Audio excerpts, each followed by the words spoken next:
El día martes que esta sesión fue en línea, estuve platicando de esto. Miren, a ver. Estuvimos hablando del uso de los medios electrónicos en materia fiscal. A ver, ¿cuál es el fundamento que existe del uso de los medios electrónicos en materia fiscal? Pues bueno, este fundamento que nosotros tenemos para esta situación de el uso de los medios electrónicos en materia fiscal tiene mucho que ver con todo lo que sabemos de la firma electrónica. Pero a ver, ¿por qué?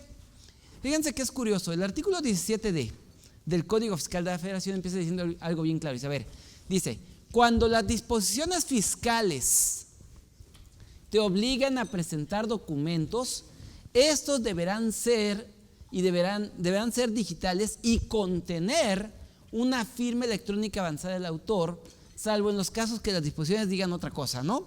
Que se puede usar otra firma. Bueno, para ello debemos de recordar, a ver, ¿cómo fue todo el proceso digital en nuestro país? Vamos a hacerle una pequeña remembranza de esto, ¿sale? México, pues empieza a dar la revolución tecnológica, por ahí la revolución tecnológica empieza por ahí de los años 90, 92, 93 empieza toda la revolución tecnológica y pues obviamente con esta revolución tecnológica nace lo que hoy para nosotros ya es algo normal, el e-commerce o comercio electrónico.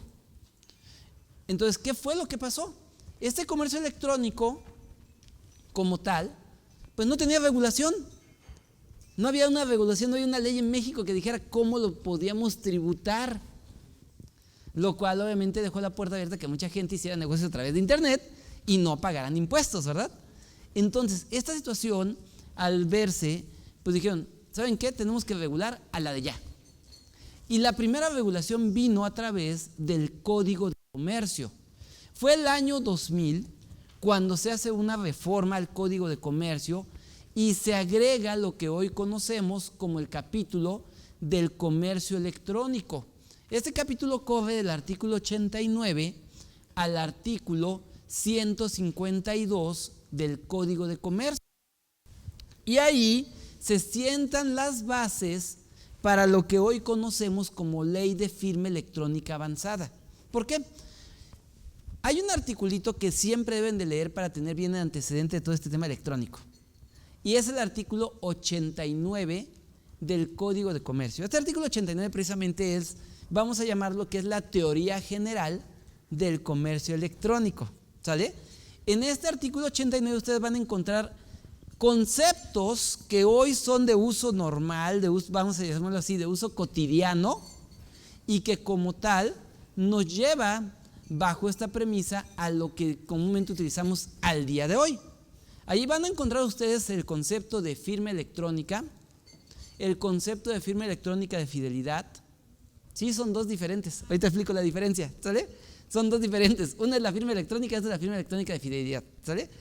Van a encontrar el concepto de mensaje de datos, el concepto de documento digital, el concepto de remitente, el concepto de sello digital, el concepto de medio de comunicación electrónico, que estos serían los principales. O sea, hay más conceptos obviamente, pero estos son los principales. Entonces ahí vamos a tener precisamente esto, que esto es lo que sienta las bases precisamente para que podamos llevar este proceso toda la actividad de manera electrónica y de manera digital. Entonces, partiendo de esta base, ¿qué es lo que vamos a tener? Vamos a encontrar que de ahí nace. Luego, ¿qué pasa? Obviamente, al ver esto, pues dicen, a ver, ya regulamos mercantilmente, ahora tenemos que regular fiscalmente. Entonces, viene una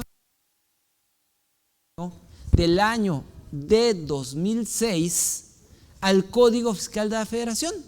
Y ahí se hace el cambio de varios artículos en el código, pero en particular se agrega todos los artículos que hoy conocemos que regulan al buzón tributario, entre otros, que ahí se agregan los artículos 17D al 17H del Código Fiscal de la Federación, que es donde está todo ese tema electrónico, todo completo digital, que es la firma electrónica, cómo se tramita, el certificado de sellos, obviamente información electrónica.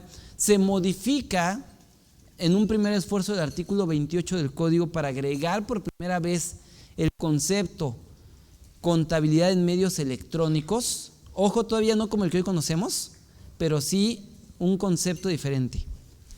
Dame un poquito de café, ¿no? Por favor.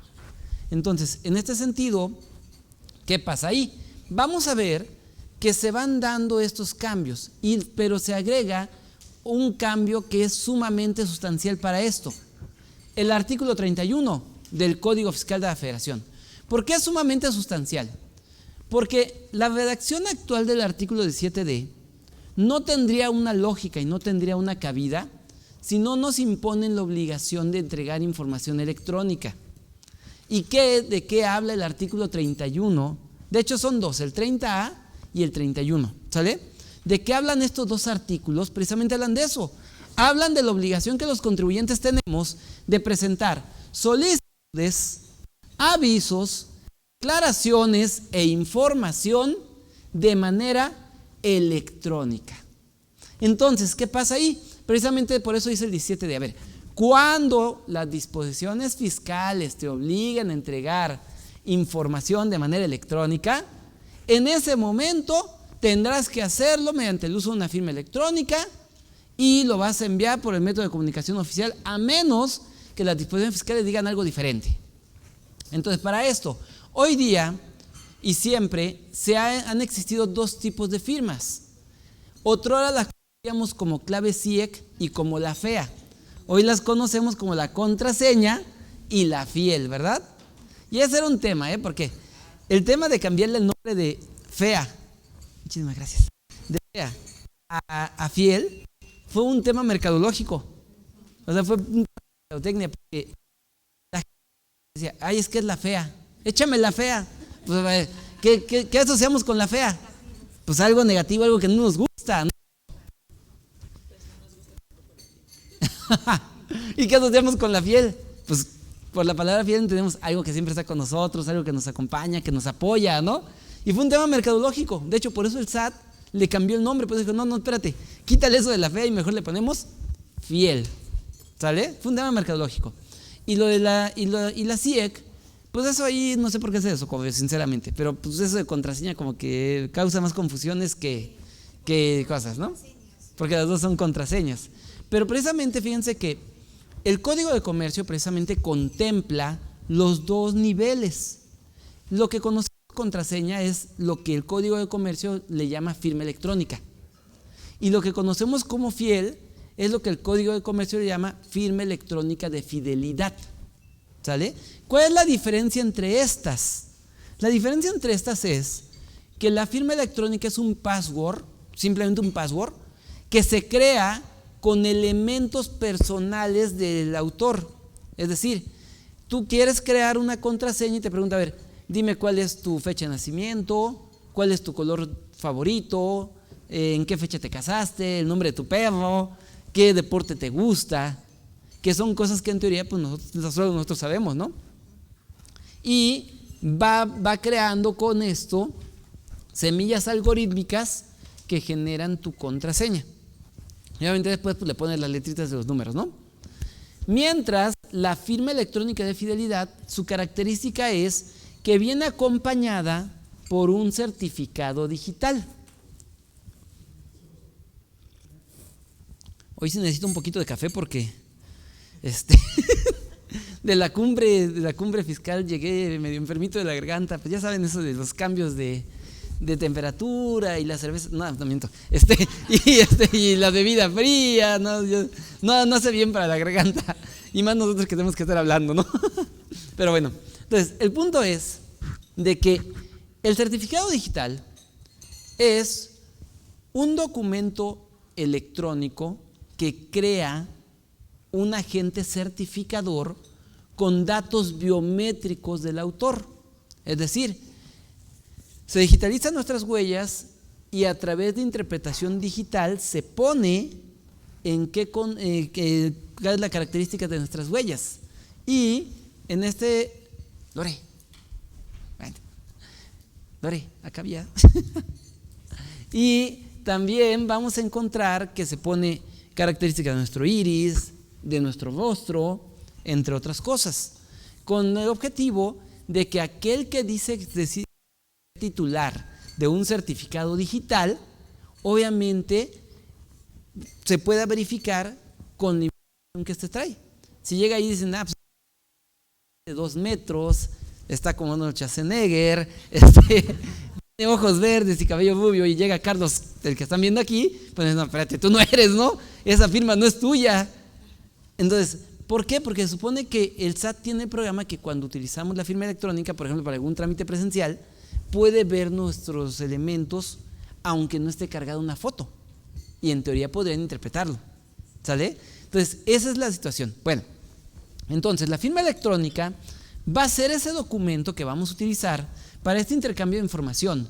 Ahora, ¿qué validez va a tener lo que nos menciona esta o lo que hacemos con esta firma electrónica? Fíjense que es curioso, pero el artículo 7D dice algo bien importante, que tiene un soporte en el otrora llamado Código Federal de Procedimientos Civiles, hoy sustituido por el Código Nacional de Procedimientos Civiles, pero ambos coinciden en esta situación. El otrora artículo 210 del Código Nacional de Procedimientos Civiles decía que todo aquello que la ciencia aporte tendrá o será considerado como una prueba válida. Y el mismo artículo decía que tratándose de documentos de carácter digital, estos serán válidos cuando se demuestre que han permanecido inalterados en el tiempo. Aquí el punto es, ¿cómo puedes demostrar que un documento digital ha permanecido inalterado en el tiempo? Que ahí es donde viene el tema, ¿verdad? Pues ¿qué creen? Que existe otro tipo de sello que es diferente al sello digital que todos conocemos. Hoy día todos conocemos lo que es el sello digital porque lo vemos en las declaraciones, en nuestros trámites, etcétera, ¿verdad? Bueno, existe otro sello que es de la misma naturaleza, pero este se llama sello de tiempo. El sello de tiempo precisamente es una forma de darle matricidad a un documento para poder demostrar que ha permanecido inalterado en el tiempo. De hecho, no da fecha cierta, pero los efectos jurídicos son equivalentes a la fecha cierta. Porque, acuérdense, la fecha cierta, como se los he dicho en otros eventos, hay de dos tipos, ¿sale? Que es la fecha cierta probatoria y la fecha cierta habilitante, ¿sale? Son de dos tipos. ¿Cuál es la diferencia entre ellas? La probatoria es aquella que nada más busca demostrar que algo existió. Por ejemplo, las copias certificadas, las ratificaciones de firmas, la celebración de un documento ante notario. Acta de nacimiento. El acta de nacimiento, como tal, no por sí sola no es una fecha cierta, pero sí tiene fecha cierta porque el juez de registro civil goza de fe pública, ¿sale? Porque, a ver, recordemos, la fe pública la vamos a encontrar en notarios, en corredores, en jueces, en los representantes del RAN, en el caso de cuestiones agrícolas, ¿sale? También la podemos encontrar en cierto tipo de funcionarios para ciertas operaciones. Por ejemplo, aquí en la Ciudad de México existe una figura que se llama mediadores privados. ¿Qué es lo que hacen los mediadores privados? Por ejemplo, yo le debo dinero a Elsa, ¿sale? Y resulta que un día me habla Elsa, a ver Carlos, ven, ¿me vas a pagar? No. Mira Elsa que he tenido broncas, bla, bla, bla, ¿no? A ver, vente, ¿cómo me puedes pagar? No, pues mira, te puedo dar de a 2,000 pesitos. ¿Cada cuándo? No, pues cada semana. Órale, vente. Y me lleva con un mediador privado. Vente, vamos a firmar este convenio en el que tú te comprometes a pagarme en 20 pagos de a 2,000 pesos. ¿Sale? Entonces, acudas con el mediador privado hace el convenio. ¿Y qué es lo que hace el mediador privado? Ese convenio va y se inscribe ante el Tribunal Superior de Justicia de la Ciudad de México. Y lo que ahí está plasmado tiene valor de cosa juzgada. Es decir, es como si en lugar de haber ido con un mediador privado, como si Elsa y Carlos hubieran ido a un tribunal y el tribunal hubiera sentenciado que Carlos tenía que pagar, y por lo tanto, si Carlos no le paga a Elsa, ¿qué creen que puede pasar? Con este simple paso, Elsa, desde el punto de vista mercantil, se ahorra 2 años de juicio. ¿Por qué? A ver, cuando ustedes les deben dinero y no te pagan y quieres demandar, ¿cuál es el proceso que nos marca el Código de Comercio? Porque esto no viene en la ley general, viene en el Código de Comercio. El proceso es, tienes que ir primero a un juicio sumario para que se reconozca el adeudo. Y ya una vez que tienes la sentencia del juicio sumario con el adeudo reconocido, entonces tienes que ir a tu siguiente instancia, que es al juicio ejecutivo, que ya, como su nombre lo dice, es para ejecutar el cobro de una deuda, que es donde ya puede haber embargos, entre otras cosas, ¿no? Entonces, el gran tema aquí es que el juicio sumario, pues digo, al final del día muchos abogados no lo sabemos. Cuando somos el abogado que va a defender al que debe, pues le ponemos un chorro de piedritas en el camino al otro abogado para que se tarde todo lo que se puede ese juicio. Ahí ponemos un montón de piedritas de, no acudas a la primera, nos esperamos a que venga la segunda, pero entre la primera y la segunda ya pasó más de un mes, luego acudimos a la segunda, negamos todo, entonces la contraparte tiene que ofrecer las pruebas, entre que se ofrecen las pruebas y que las evalúan y que le dan a conocer al deudor, ya pasaron otros 3 meses, si no lo llevamos. Entonces, tú puedes provocar como abogado defensor que el juicio sumario dure casi 2 años. O sea, tú puedes provocar eso, que dure 2 años. Si no haces nada de eso, el juicio sumario dura 6 meses. Pero si haces todo esto, puedes provocar que dure casi 2 años, poniéndole estas piedritas en el camino, ¿no? Y de ahí, ¿qué es lo que va a pasar? Se da la sentencia. Una vez que se dicta la sentencia tiene una ejecutoria de 15 días hábiles. Entonces te aguantas los 15 días hábiles, va obviamente el juicio sumario y el juicio ejecutivo, y en el ejecutivo comienza otra vez todo el proceso de llamar a las partes, de llevar a cabo en este caso déjeme apagarle el timbre que esta cosa sonó, ya, de llamar a las partes, etcétera, etcétera, y te avientas por lo menos otro año y medio de juicio. Entonces, imagínense 3 años y medio. Entonces, al hacer una mediación privada, te evitas todo el juicio sumario, porque en la mediación privada lo que ya se acordó es cosa juzgada. Y si Carlos ya no le paga, a lo mejor le ha dado un pago y ya no le dio más, con este instrumento de la mediación, Elsa se puede ir directamente al Tribunal de Paz en Material o Mercantil y brincarse el sumario y se va directo al ejecutivo. ¿Y cuánto se ahorró de juicio Elsa? 2 años. 2 años se ahorraron. Entonces, moraleja: cuando vendan cosas, cuando hagan contratos de arrendamientos, pongan siempre una cláusula en su contrato que diga que en caso de haber algún tipo de controversia o lo que sea, van a acudir ante un mediador privado. Y esto es una estrategia para ahorrarse mucho y tiempo. ¿Por qué se van a ahorrar dinero y tiempo? Un convenio de mediación te va a estar costando a lo mejor, por muy caro, 30,000 pesos. Ya pensando en que agarraste un mediador de los careros, ¿sale? Porque normalmente cobran entre 15 a 20,000 pesos, es lo máximo que cobran. Pero, ¿cuánto te va a cobrar el abogado por llevar primero el sumario y luego por llevar el ejecutivo? Te va a salir mucho más barato hacer la mediación, aparte de que te vas a ahorrar casi 2 años de juicio, ¿verdad?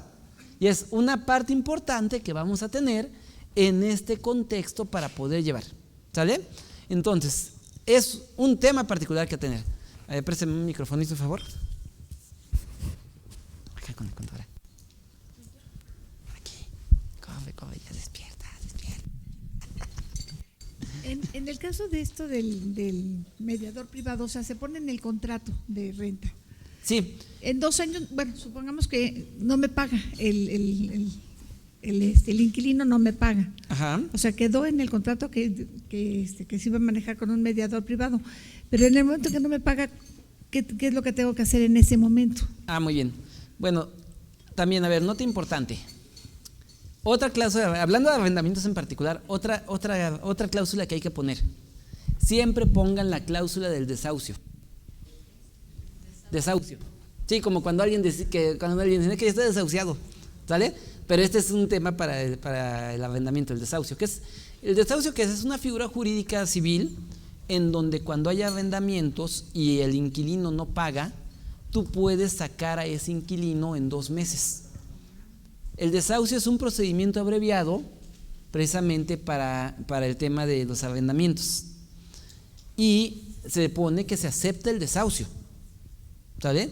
El desahucio tiene fundamento dentro del Código Civil Federal, precisamente en el capítulo que habla del contrato de arrendamiento. Ahí vamos a encontrar que es, si no mal recuerdo, debe ser el artículo 2402 del Código Civil, donde viene este tema del desahucio. ¿Sale? Y 2402. Pero precisamente ahí es donde vamos a tener en esta situación que el desahucio les sirve para que cuando se acepta por parte del arrendatario el desahucio, están aceptando que los pueden sacar en 2 meses, que si hay mora, al segundo mes van para afuera. Entonces, ¿qué es una parte importante? ¿Por qué? Porque si no, les pasa como el tema que está ahorita del edificio ese que desalojaron en la calle de Cuba, aquí en el centro, que ahora que llevaban como 10 años sin pagar renta y todavía ahorita se atreven a decir, oye, pues que me dejaste sin casa, que me regresen mi casa, no, estás loco, ¿no? Y con eso, con el desahucio, estas cláusulas, tanto la de la mediación como la del desahucio, son cláusulas de protección de los contratos de arrendamiento. ¿Sale? Última cláusula que les sugiero agregar. Que ahora va a ser como José José, porque algo le está pasando acá a mi microfonito de este lado. Les decía, algo que como tal, una tercera cláusula que en un contrato de arrendamiento siempre se sugiere poner, que es la cláusula que habla de el uso del inmueble y la buena fe. ¿Por qué es importante la cláusula del uso del inmueble y la buena fe? Esta cláusula es importante porque existe una ley que se llama Ley Nacional de Extinción de Dominio. ¿Esta ley de qué habla? Esta ley habla que cuando un inmueble es utilizado para dentro de este inmueble desarrollar algún tipo de actividad considerada como delito por el Código Penal Federal, entonces ese inmueble, la Fiscalía puede pedir la extinción de dominio, es decir, te quitan la propiedad y ese inmueble destinarlo a fines sociales. Por ejemplo, una casa donde era utilizada como casa de seguridad para efectos de secuestros, pues ahí encuentran a personas, la dejan asegurada, entonces el gobierno puede llevar a cabo la extinción de dominio y luego tomar esa casa y a lo mejor demolerla y ahí hacer un parque, o a lo mejor modificarla y ahí hacer no sé, un asilo, un hospital, algo. ¿Sale? Entonces, ¿qué pasa? Te quedas sin tu casa. Entonces, ahora imagínense que de repente Elsa me renta su casa y resulta que Carlos la usa para tener ahí una casa de citas. Y Elsa no sabe qué es casa de citas. Pues Elsa vio a Carlos bien trajeadito, bañadito, así caladito, y dijo, no, pues este es licenciado, no hay bronca, no creo que haga una cosa rara, ¿verdad? Pero pues lo que no sabe es que se usa como casa de citas, negocio ilegal. Entonces llegan, me encuentran ahí, me acusan precisamente de trata, gracias, me acusan de trata, y como ahí fue, entonces aseguran el inmueble, y si el contrato no dice, no manifiesta expresamente Carlos para qué la iba a usar, o sea, Carlos qué manifestó, y no se hace la manifestación de la buena fe, entonces Elsa podría precisamente perder el inmueble. En cambio, Elsa, ¿sabes qué? A ver, Carlos manifestó bajo protesta de decir verdad y de buena fe, que era un arrendatario de buena fe y que iba a utilizar este inmueble para su casa habitación. Pero pues en qué momento lo usó como casa de citas no tengo idea. Y con esto puedes lograr que no se lleve a cabo la extinción de dominio. Obviamente hay un procedimiento jurídico, ¿sale? Y una parte súper importante si quieren proteger los inmuebles, que esto ya fue una maña para apoyar al SAT, porque en la Ley Nacional de Extinción de Dominio dice que si tú quieres demostrar que se trataba de una renta y que el inmueble no es del delincuente, sino que es tuyo y que era de buena fe, que tienes que llevar el contrato de arrendamiento y los CFDIs del cobro de renta. O sea, tiene que haber comprobante fiscal de las rentas que cobras. Obviamente, reitero, ¿para qué lo hicieron? Pues para recaudar. O sea, ahora sí que le pidieron a esta ley que le echara una manita al SAT en materia de arrendamientos. Pero lo pusieron como uno de esos requisitos para los arrendamientos. ¿Sale? Entonces, abusados ahí. Bueno, ahora regresando a este lado. Entonces, todo lo que se firme con una firma electrónica va a tener el mismo valor probatorio que se le da a cualquier documento que está firmado con una firma autógrafa. ¿Sale? Entonces, aguas ahí porque es un dato interesante que vamos a tener. Ahora, en este sentido, ¿ante quién tramitamos la FIEL? Ya sabemos, ante el SAT. ¿Sale? Ahora, ¿cuándo es válido un certificado de firma electrónica? Obviamente cuando el mismo tiene lo que estás viendo aquí, la mención de que se pide como tal, un código de identificación único, la mención de que fue emitido por el SAT y el nombre del titular del certificado y clave del Registro Federal de Contribuyentes. Si se dan cuenta, cuando ustedes tienen un certificado digital, denle clic derecho y al darle clic derecho les va a salir un menú colgante y en ese menú colgante te sale esta información.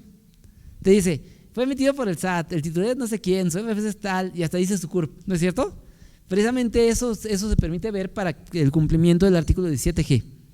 Ahora, en este punto, ¿qué vigencia tienen los certificados? Acuérdense, 4 años a partir de su expedición, ¿de acuerdo? Ahora, en este sentido, ¿cuándo puede quedar sin efectos un certificado? Y aquí es donde empezamos con los problemas. Acuérdense que los certificados pueden tener y pueden ser de dos tipos, porque recuerden que la gran mayoría de los contribuyentes debemos de tener por lo menos 2, ¿sale? Todos debemos de tener por lo menos 2 certificados, ¿sale? Abusados. Porque los hombres dijeron, chin, ya la hice, eso es lo que quería escuchar. No, es 2 certificados. 1, tu certificado de fiel. 2, tu certificado de sellos digitales. Acuérdense, el certificado de fiel te sirve para los trámites, para presentar declaraciones, para presentar promociones, para entrar al buzón tributario. Y el de sellos te sirve para la facturación en general, ¿sale? Emitir facturas de ingreso, de egreso, de nómina, etcétera. Entonces, debemos de tener 2 por lo menos. Entonces, pero aquí es donde viene el gran problema.